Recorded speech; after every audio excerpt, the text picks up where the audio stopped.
மக்கள் எல்லாம் அமைதியாக இருக்கிறாங்க, தமிழகம் அமைதி பூங்காவாக இருக்குது, இங்கே எல்லாரும் மகிழ்ச்சி வெள்ளத்தில் தத்தளிச்சுக்கிட்டு இருக்காங்க.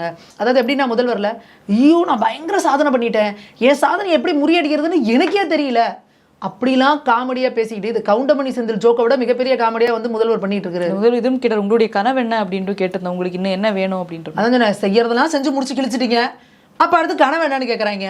கனவு என்னன்னா தயவு செஞ்சு இனிமேல் ஆட்சியில் உங்களை உட்காரவே வச்சிடக்கூடாது மக்கள்.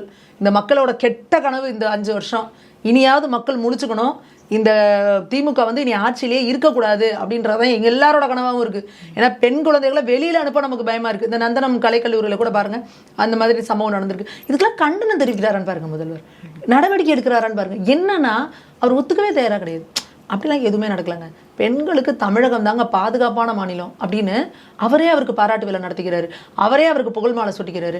அவரே வந்து என்ன சொல்றாரு, ஐயோ என்னோட சாதனையை எப்படி, ஐயோ என்னடா இப்படி சாதனை பண்ணிட்டேன், எப்படா இதை நானே அடுத்ததுல பீட் பண்ண போறேன் அப்படிங்கிற ரேஞ்சில் அவர் பேசுறாருன்னா அப்போ அவருக்கு துண்டு சீட்டு எழுதி கொடுக்குறவங்க எந்த அளவுக்கு அவரை ஏமாத்தி வச்சிருக்காங்க அப்படின்றத வந்து தமிழக மக்கள் பார்க்கணும். முதல்வர் வந்து அவரோட இதில் செயல்படுறாரான்னே தெரியல.